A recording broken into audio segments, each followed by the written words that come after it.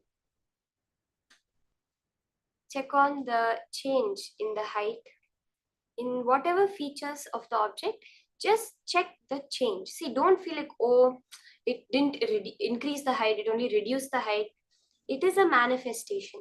That one glimpse you have, Swamiji says 9 seconds of thoughtless space is when you manifest powers.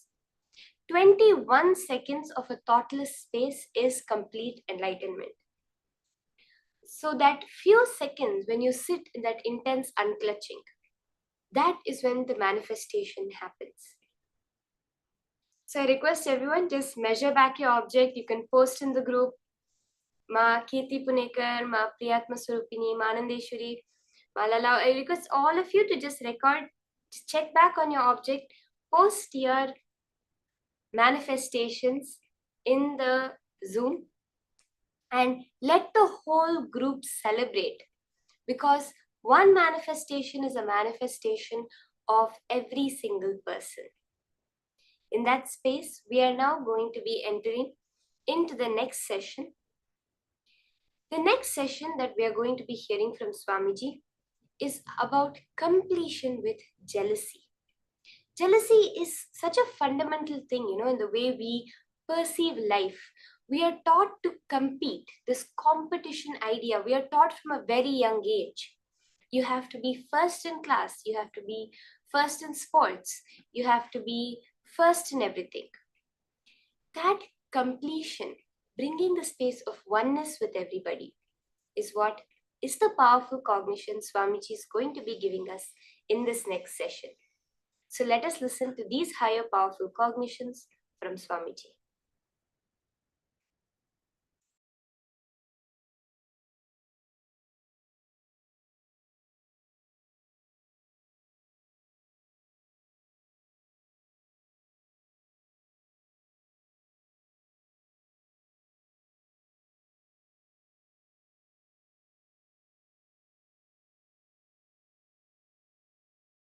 Next pattern we will work on is the pattern of jealousy and comparison. Vishuddhi chakra, throat center. The thought pattern of jealousy and comparison.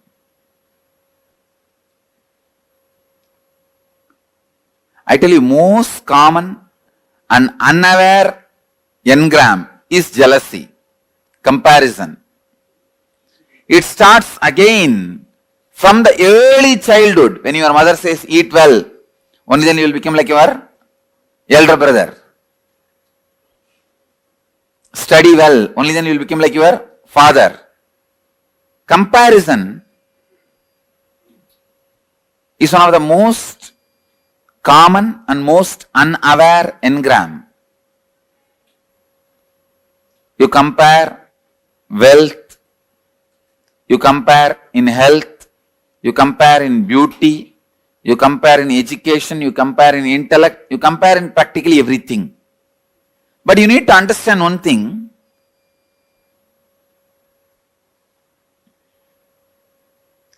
God is not an engineer to do mass production. Only in mass production you can compare one product with another. God is an artist. He paints each one of you. He designs each one of you. He carves each one of you. How can you compare between one art piece and another art piece? You are unique. Each one of you are unique. All of you are not equal. No. All human beings are not equal. No. All human beings are unique. It's like each human being is a unique flower. Uniqueness flowers in you. Fulfillment flowers in you when you realize your uniqueness more and more and more.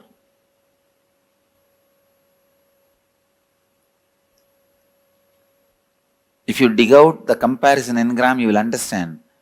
Sometimes you waste years of your life just because of comparison. Your neighbor has a big house, even though you don't need, you waste so much of your time, energy, putting it and investing it in a house. Finally, when you have that big house and are not able to maintain it, when you are not able to maintain, when you realize you don't need that big house, you feel, oh God, 8 years of my life I wasted in this. I really needed a car. I could have put little bit of money into the car. Instead, I put all the money into this house. Now I am not able to maintain.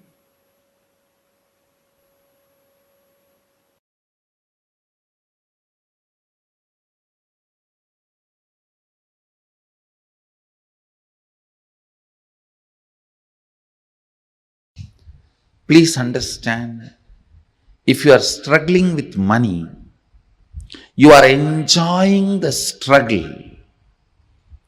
You are not interested in manifesting.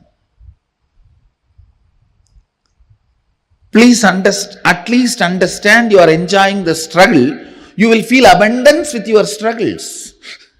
Oh, I want struggles and I have enough, let me enjoy it.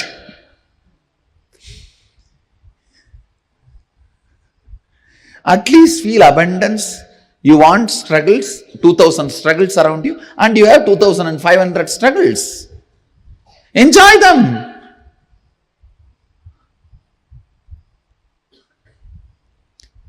Please understand,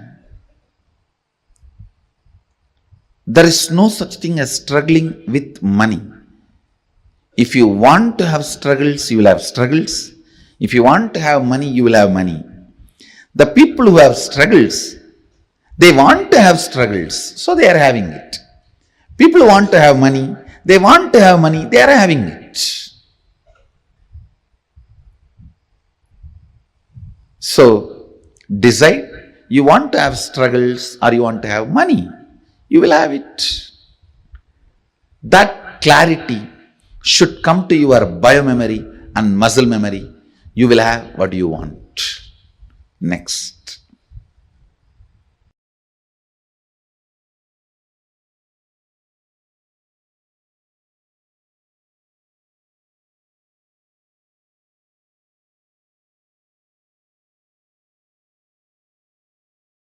Please understand, in each of this, you have your vested interests.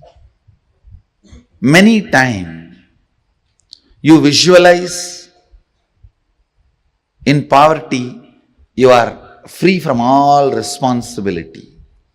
You just want to be free from all responsibilities and commitment.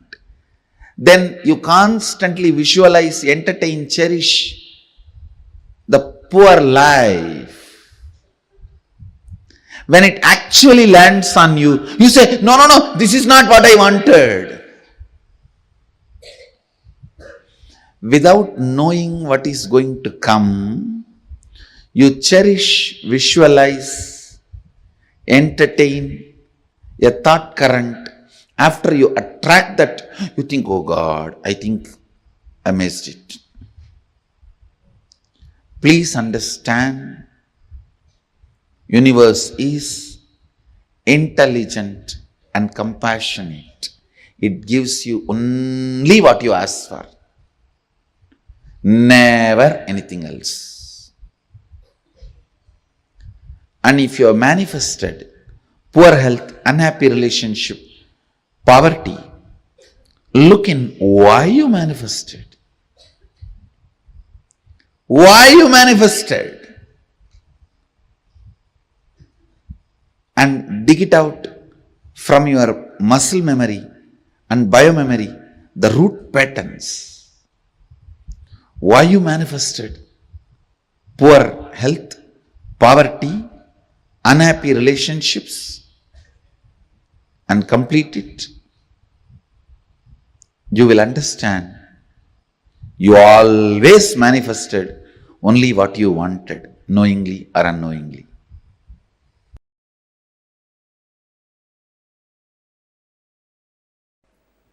Throat center. A throat center. This throat center is blocked when there is a non-alignment between the imagination, expectation you carry about others and the others' expectation about you. Listen. When there is a non-alignment between your expectation about others and others' expectation about you, that is where the jealousy and comparison starts. Listen. You may have a superficial jealousy, superficial comparison, very superficial. Like while you are driving in a Mercedes Benz, if a BMW passes by, a superficial comparison. But those things does not affect you. The root jealousy, the root comparison which affects you is the non-alignment of your expectation and the other person's expectation.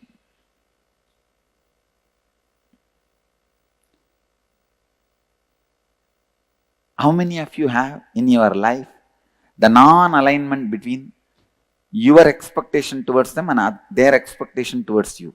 Both of them are not in alignment. Then you have a problem in throat center. Anyakara is what you believe and project others to be for you as per your understanding. Listen. These are all like a legal definition.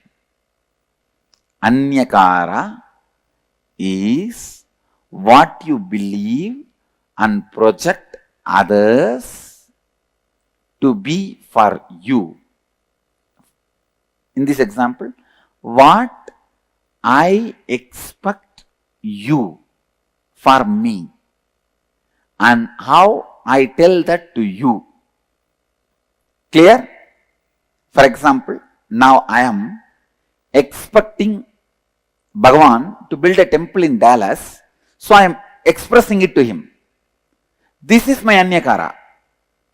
He expects me should always honor all the words I utter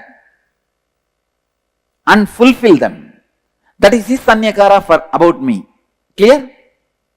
But now there is a non-alignment where I am fulfilling but he is not ready to fulfill. Clear? So his throat has a problem.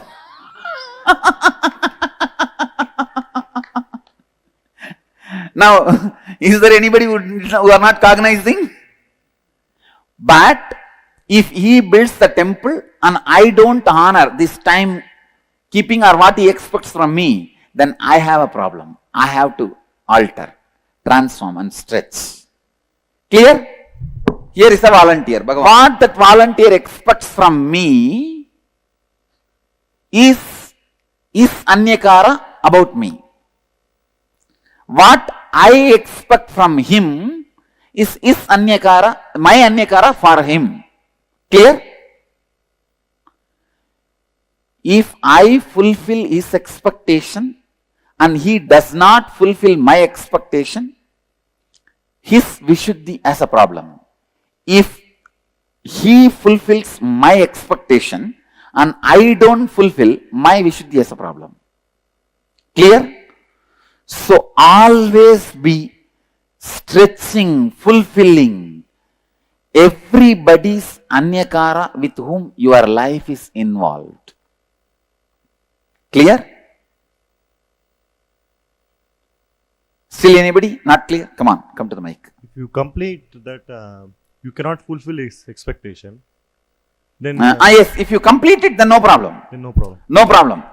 Even then, you are not expressing your capacity. You are integrated but not authentic. Understand? Now you will see. You will flourish in your business. You will flourish in your job. You will flourish in your relationships.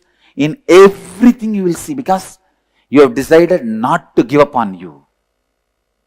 Understand? You have decided not to give up on you. Understand? You saw the live demonstration of somebody opening their Vishuddhi center. When he said he will not, his Vishuddhi was locked. The moment he decided he is going to do, his Vishuddhi opens. So I tell you, not giving upon you and others is the way to open the Vishuddhi. Don't give up on people. I demonstrated, I don't give up on him. I was very authentic with him. Even if he does not want to do, I did not force him. I just left it. But I am not going to give up on him. I am going to wait. I'll wait and see to it he realizes sometime. When I carry that cognition, I am going to wait. Immediately he realizes. He realizes. So in all those moments, understand, my decision not to give up on you is the one which is pulling you up. That is the rope. That is the connection. Clear? Now, I'll repeat. My expectation about the other person is my anyakara about him. The other person's expectation about me is that person's anyakara about me. When there is a non-alignment between these two, Vishuddhi has a problem. Who fulfills it as flowered Vishuddhi? Who does not fulfill as a collapsed throat center?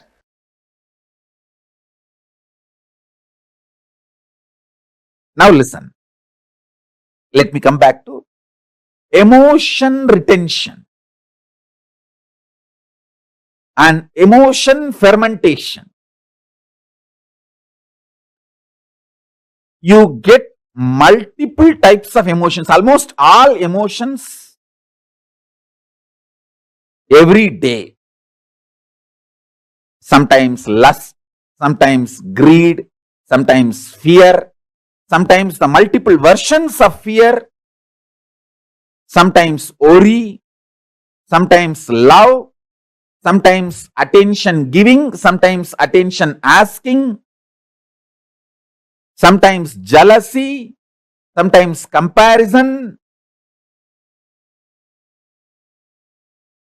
various emotions, sometimes the willpower, sometimes arrogance, sometimes frustration, different emotions I can describe. All kinds of emotions you get. But logically, through your conscious decision, the thought currents or emotions which you cherish stays inside you and starts getting fermented. The good news is, no emotion gets fermented inside you. No fermentation of emotions happens inside you without your conscious support. You should understand that.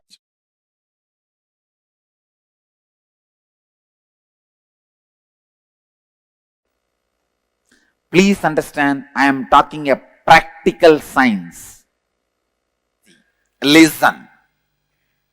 I am giving you the essence.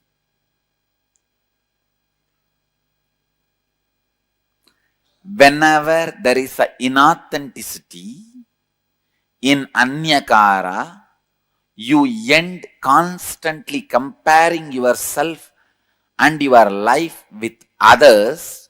You end up with jealousy, hurt, anger, suffering. Then you are caught in comparison and jealousy. Jealousy is outcome of deep innate violence you carry. Listen, I am putting it in a better way. Please understand, when somebody expects something from you, when their image about you demands your expansion, you are not interested in expansion, the violence you have, you show towards them as jealousy, saying, you expect this from me? Come on, now I will expect this much from you. You prove. Getting it? Cognizing it? How many of you are cognizing it? Jealousy starts to justify. Listen. Jealousy starts to justify you not fulfilling others' image, or, listen, jealousy starts to justify you not fulfilling others' image. Understanding? See, I will not fulfill what he wants from me because he does not fulfill what I want from him. And I will expand what I want from him before even thinking whether he is going to fulfill or not. If he has 10 million, I'll put it as 100 million I want from him. Then go there and say, see, he's not fulfilling my 100 million, so I'm not going to fulfill what he wants from me.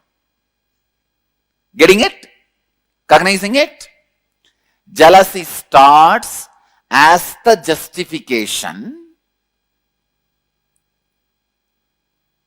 Clear?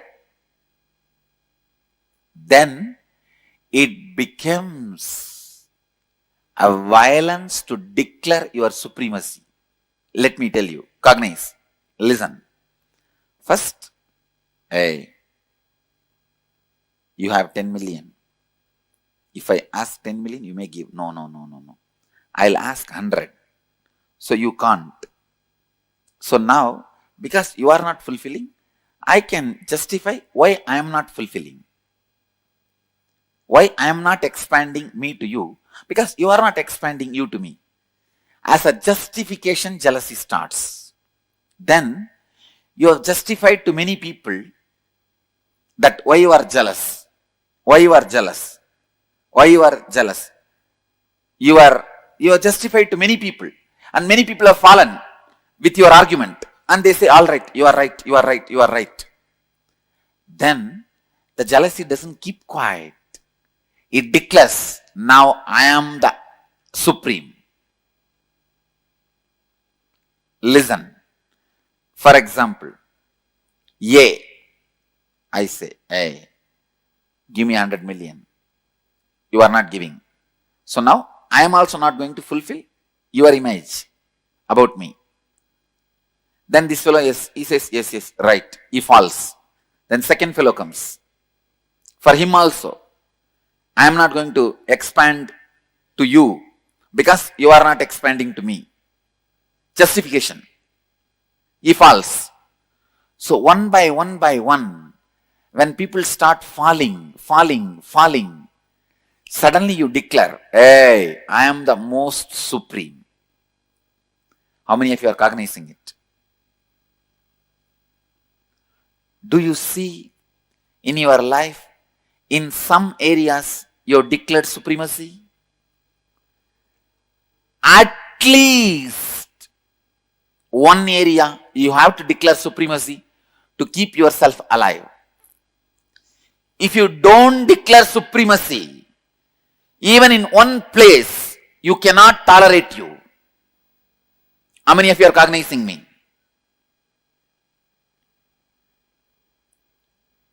Clear?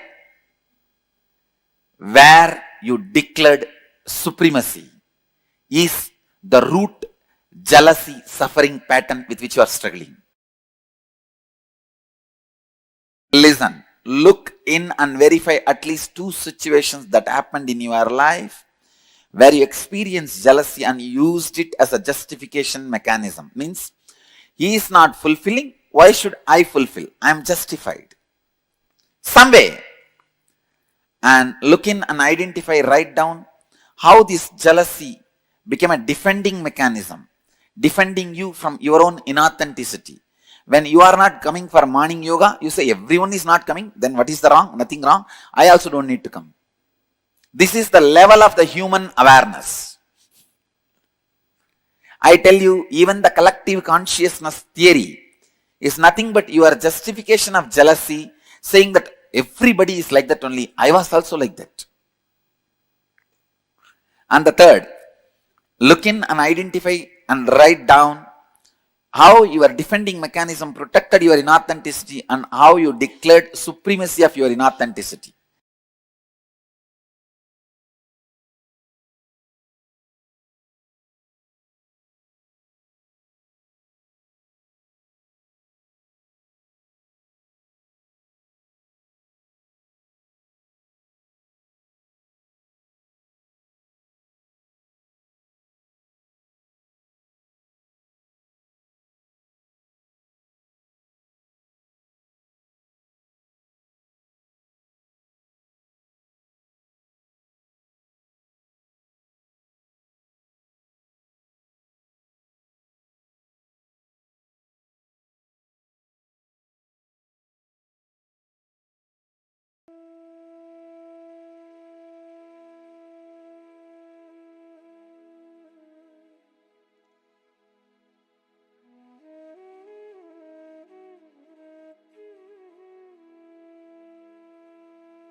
I think this is one of the most perfect ever, liberating ever description, revelation that someone can give to us on comparison and jealousy.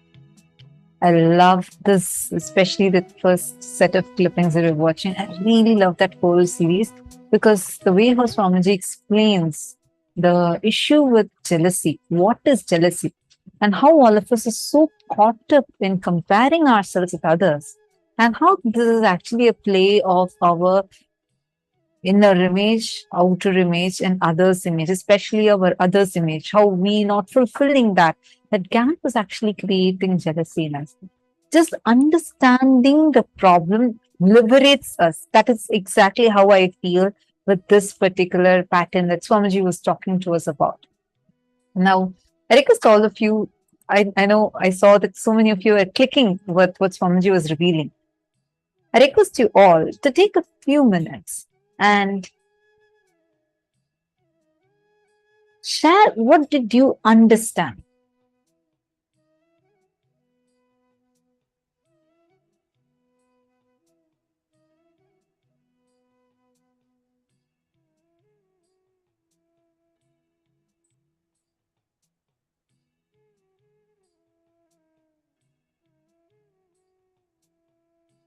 Take a few minutes and please post what did you understand saying about how this comparison and jealousy happens in you. Mavanithar Nagaraj, actually, that's not quite possible. You're saying we need to always keep meeting with others' expectations. It's actually not quite possible. It's impossible for anyone to fulfill another person's expectation. There was actually a story how a father and a son would be walking and taking a donkey along with them, and they're going to another village. So they have to pass through a few villages to reach the other village that they're heading to. So the first time they are walking, and all of a sudden, some passerby says, "Oh, how foolish they must be! This dad is making the son walk while the donkey is just there right next to them. Can't they just make the son sit on the donkey and take him to the next village?" So both the father and the son hear this, and the father says, "All right, take and place the son on the donkey." Continues. And they go to the next village. And while they're walking, some villagers pass by and say, "Look how selfish the son is. Poor father is walking so long, and the son is so selfish. Only he sits on the donkey and goes. Why can't he let his father to sit instead?" So the father and the son look at each other. They exchange places. And as they continue, some more set of villagers see, "Oh God, so selfish this father is. Poor son is walking. Why can't he make the son also sit along with them and go?" So the father decides, all right, and takes the son and makes the son sit in front of him and goes on the donkey. They pass by, they go towards the next village. And in that village, people are like almost, a group of them were almost coming to hit the father and son, saying, "Do you guys have any kindness towards animals? You guys are torturing this poor donkey. You should be instead carrying this donkey and going. How are you torturing this donkey by two of you sitting on this donkey and going?" Father and son look at each other again, and this time they decide they are going to carry the donkey. So they take a long stick, tie the donkey's legs on two long sticks, hold it, and start walking. The father is in the front, the son is at the back. They both walk, walk, walk. As they are passing by, suddenly they are in a bridge and they're walking, and a strong wind blows, and all three of them fall into the river and drown. This is exactly how we are. We keep trying to fit ourselves into other people's expectations, trying to see, oh, I had to fulfill this person's expectation, that person's expectations. It's never possible. You can never fulfill everybody's expectations. Never can everybody in the world be happy about you. Tell me one person who's like that. Even who you will be thinking as your favorite celebrity would have their own set of so-called haters, trollers, whatever. Am I right? So it's not about fulfilling everybody's expectations. It is about fulfilling the anyakara the other person has for you. Now, what's the difference? We're going to understand that a little deeply, because it's impossible that you'll be able to fulfill everybody's expectations on you, but you are going to be learning about how to fulfill what the other person is having as an anyakara for you. You're understanding?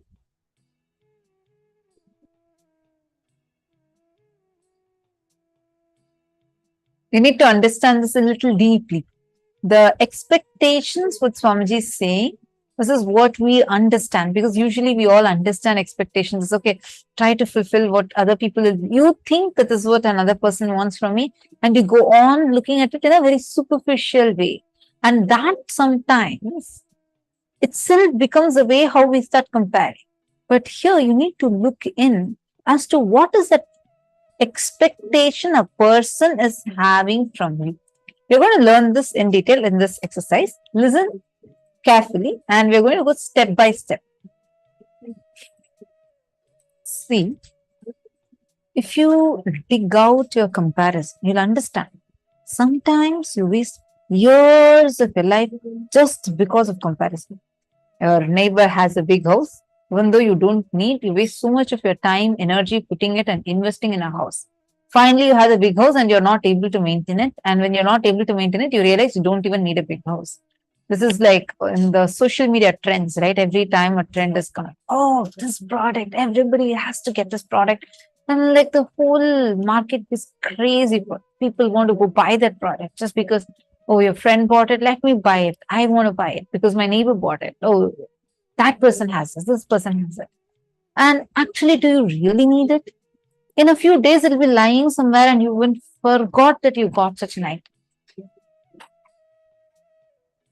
You're understanding. Understand, universe is intelligent and compassionate. It gives you only what you asked for, never anything else. And if you have manifested poor health, unhappy relationship, poverty, look in. Why you manifested it? Dig it out from your very muscle memory and biomemory, the root patterns, and complete with it. Only then you'll understand you always manifested only what you wanted, knowingly or unknowingly. See, Swamiji explained so beautifully about this expectations thing. When you say, I want to fulfill everybody's expectations of me, we deal it in a very superficial manner. But when you start identifying, go with each person, based on whatever is your declared outer image and declared inner image. You have said, for example, let's say that you are declaring yourself. Declaration doesn't not always mean that you have to go and announce to everybody. For example, for your children, it's an automatic understanding that you are going to be a loving, caring mother. So, let us say that your son is getting so attached to to the neighbor much more than you. You start feeling jealous of it. So, feeling why? Because deep inside you feel he's expecting me to be very loving towards him, because that's what is aligned to even your inner image and outer image, your declaration about you. And you feel that you're not able to keep up to that. But that gap, you start feeling, you start filling it with violence and you start reacting to the other person with violence.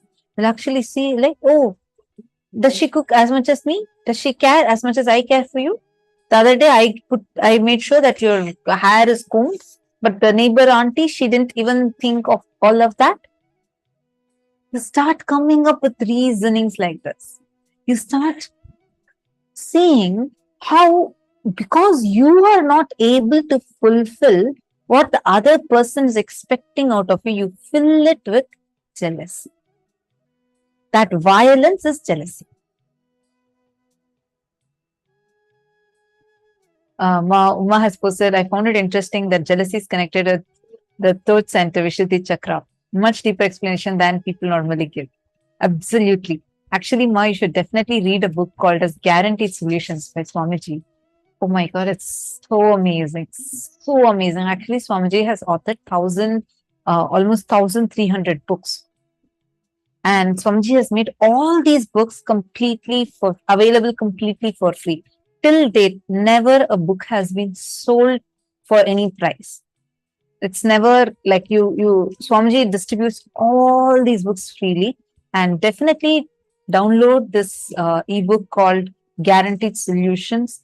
Such an amazing, amazing book. It talks about all the 7 chakras, and it'll give each chakra what it is blocked by.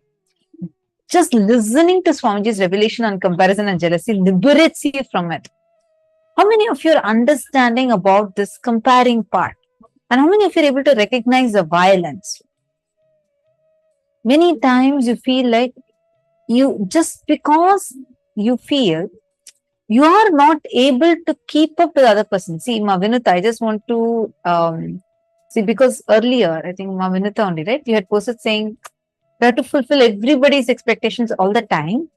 That would make it feel like it's impossible. That's why I just wanted to explain to you. It's not about fulfilling everybody's expectations all the time, but what you have declared yourself to be.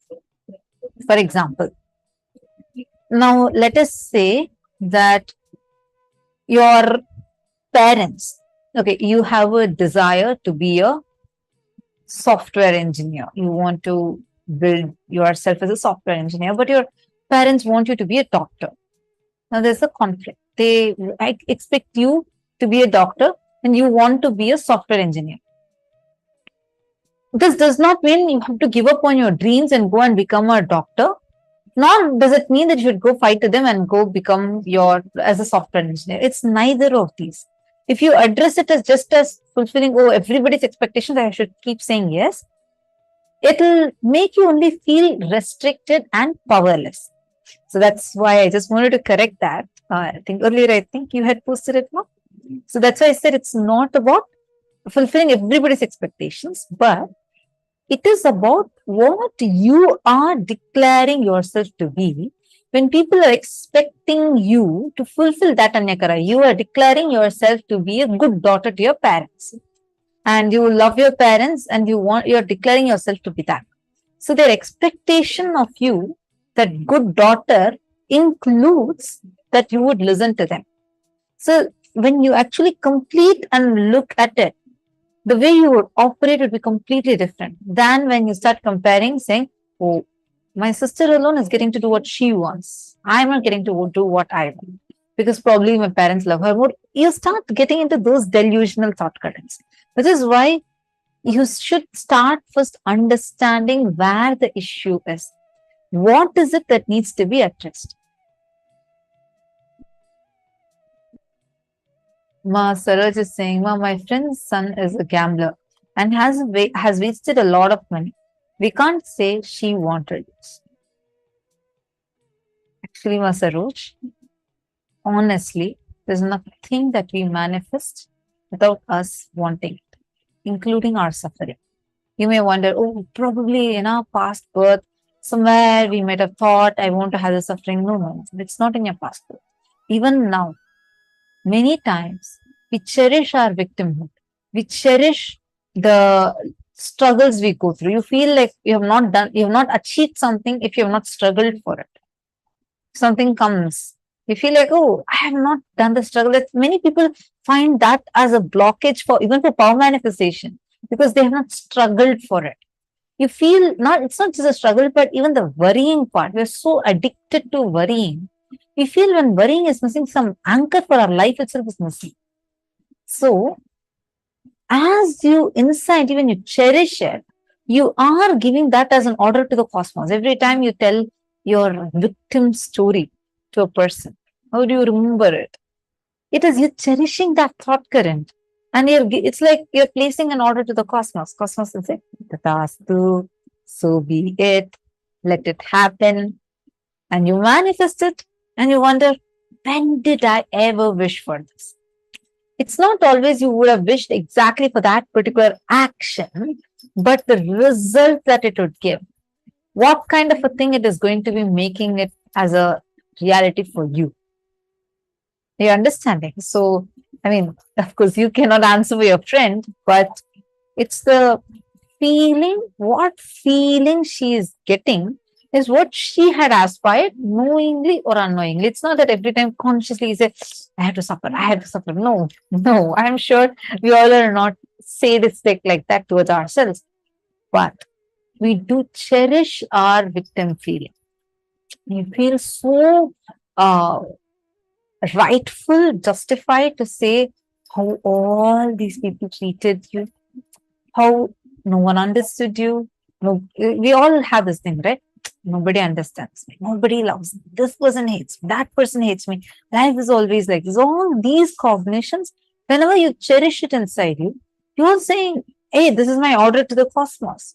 Like how when you go to a restaurant, you order food, you say, you tell the waiter you need all these items. Like that, every moment you're giving an order to the cosmos. You're placing an order, saying, give me these type of experiences again. So it's what we aspire for. Maybe it happens with the different intensity. Some will become faster, some will become slower, but it is what we have ordered for. Okay, I hope all of you are catching it so far. Now, depend on three major aspects of your life when you compare yourself with others. Then write down how much of your time, energy, and money you invest just because of this. Just because your best friend or your colleague has gotten a new t-shirt or a cool dress, and you feel like an urge till the previous moment you had enough clothes, and all of a sudden your wardrobe looks empty. You feel like there's nothing that you can wear, and you go ahead and buy. See, this is exactly how these industries exploit us by trying to make us go crazy to buy. Like whether it's phones, gadgets, dresses, makeup, everything is like that. Ma Saroj is saying, I accept we cherish our victimhood. But in this case, she really did not want him to waste his life. I agree. There's no, see, it's not that she wants him to waste his life, but when she completes with what exact feeling she's going through, when she sees her son waste his life, she will have the intelligence to also talk to him. Maminita Nagaraj is asking, can we undo it? Yes, definitely yes. That's what we are going to be doing now. So take a few minutes and write down the impact of your comparison on your life. 3 ways in which you can express your uniqueness. These are the 4 steps. Please write them down.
Please relax.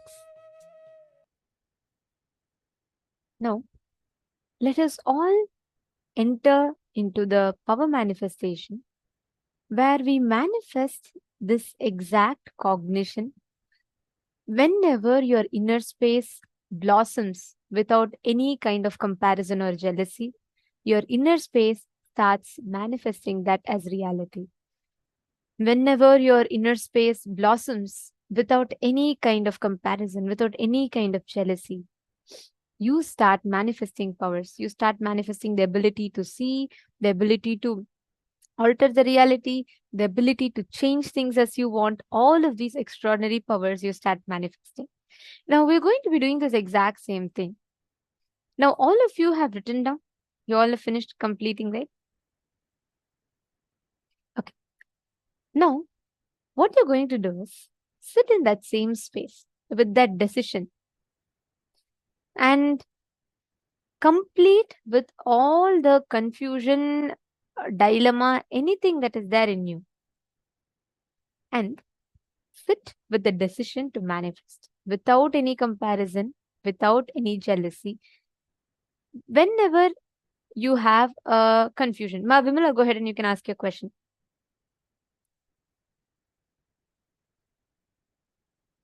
See, understand when you do not have any comparison and jealousy, you start manifesting the highest power, your uniqueness within you.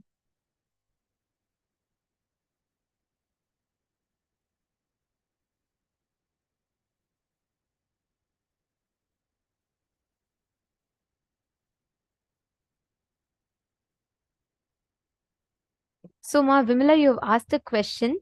I'm seeing a question from Ma Vimala. She's asking, Ma, can jealousy arise even when we over expect from ourselves for the sake of others and develop comparisons like I did so much, but they don't care? Okay. Will something like that close the throat chakra too? Or is this pride or something different? That's okay. Very nice question. First thing, what do we mean by expectations? Just because someone expects you, let's say someone comes and tells, okay, Ma Vimala, I expect you to do Bharatanatyam now. That you fulfilling is not your responsibility. We need to be clear when we tell expectation of others, taking responsibility to fulfill it. What do we mean by that? Whatever is your declared outer image, based on your declared outer image, others anyakara towards you. Which means based on your declared outer image, how you have declared yourself in life, based on that, what others expect from you, that is your responsibility to fulfill it. Are you catching it? So, whatever is the conflict that you have in your inner space, you taking responsibility to fulfill others' expectations, which is as part of your declared outer image. For example, I'll give you my example. My declared outer image is what? That I am an acharya, and because I have declared myself as an acharya, I have a certain expectations that I have to fulfill. Correct? Like for example, you all will have an expectation that I should be able to answer the questions based on what Swamiji is revealing. And maybe I am responsible to even elaborate, summarize what Swamiji is saying to facilitate the program to be available to all of you. And now the same thing, if someone expects me to play judo or karate, I am not responsible to fulfill that. If someone is expecting me to attend to their answer, I am responsible to fulfill that. I cannot say, oh, how can you expect? No, that is not the thing. What your expectation is based on your outer image, declaration is what people have to fulfill. Okay, that is one. Second, when you over expect from others, what if we genuinely try and still fail to fulfill the expectation? You're asking, understand, when your effort is maximum, you will always see life will reciprocate. It is not about the action. Many times people want to be called friendly. They will act outside. They'll give so much of sweets. They'll say, "Oh God, it's very nice, and it's so nice to have you," etc. But inside them, they will actually be boiling. They'll be like, "Why did this person come here? I don't like this." All that. That is what life will reflect. Life will not reflect your action. Life doesn't go by your action. Cosmos has no video recording. It only has audio recording. Means it goes based on the thought currents based on which you take the actions. So understand, ma, even when you try, if you have tried your maximum, that means life will reciprocate, reflect that completion. You will never see anybody who's trying their maximum will never have jealousy or comparison. They will know and they will expect the same thing from life, and the life will reciprocate the same thing back to them. And you're asking, can jealousy arise even when we over expect from ourselves for the sake of others? Yes, that is what turns us anger. For example, you start demanding. You're very comfortable, you're earning certain amount of money, you're comfortable with your house. Let's say your friend comes and he or she makes a remark. They say, "Oh God, I thought you can accommodate an AC. I don't even see an AC in your house." That one thing will hurt you so much. You will set an over expectation about yourself. You will burn out yourself till you buy that AC. Understand, Swamiji tells, whether you buy the AC or don't buy the AC, from there itself the whole game is lost.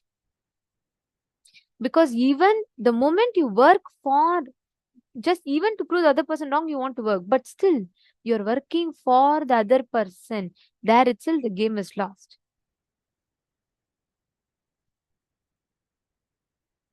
Ma Vimla is saying, now I understand the importance of my outer image and others' image of me. And same way, Ma Vimala, let's say you are trying, you're not able to fulfill.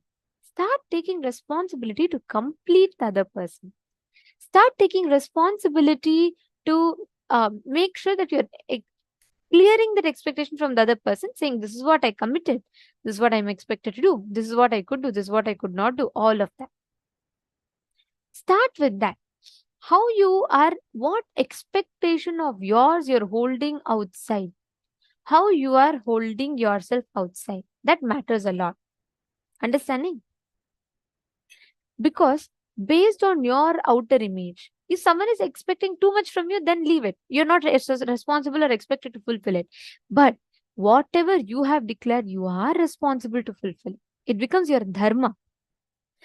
Just if I am declaring myself as an acharya, I cannot say, "Oh no, I can't answer your question, I don't have mood for it." Then I'm being adharmic. You're understanding? I am responsible to fulfill that. Second, whenever you expect, you set your expectation based on comparison with others, the ground is wrong. If you build a building on a shaky ground, the whole building will collapse no matter how strong material you build the building with. The foundation is wrong. Same way, whenever you say, "God, this is a trend on social media. Look at my office. All my friends are having latest release of iPhone. People are all flaunting their iPhones on their social media, and I don't have the latest one, and I don't even have an iPhone still." Just for that, you put pressure, you work, you borrow loans, and you go and buy that iPhone just so that you feel equal. Understand? The moment you start working for it, the foundation is wrong, you fail there. The platform from which you're beginning to operate itself is wrong. That is jealousy. That comes under comparison. Definitely it comes under the radar of comparison. Understanding?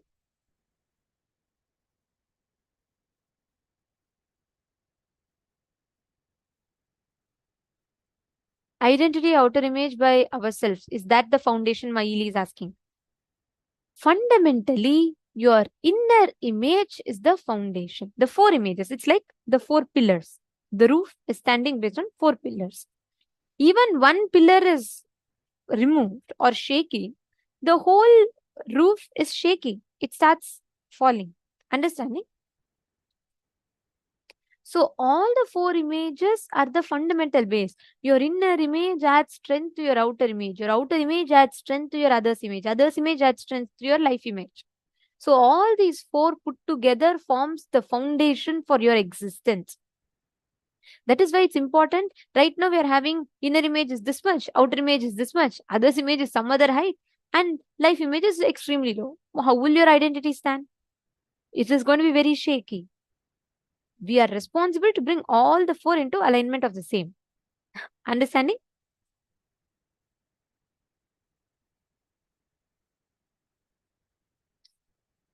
Now, I request every one of you to sit, connect intensely to Swamiji. Start manifesting this power. The power of being able to use your conscious will and decreasing the size of the, increasing the size of your height, like increasing your own height. Declare consciously, say, Swamiji, with this cognition, let my inner space expand. When, see, right now, all of you are completing with your comparison and jealousy. The moment you decide all your comparison and jealousy you're completing, you'll see how life will reflect it for you. Sit now. Measure your current height. And from there, all of you can take the measurement of the current height and start manifesting the power to increase the height. Chant the Mahavakya.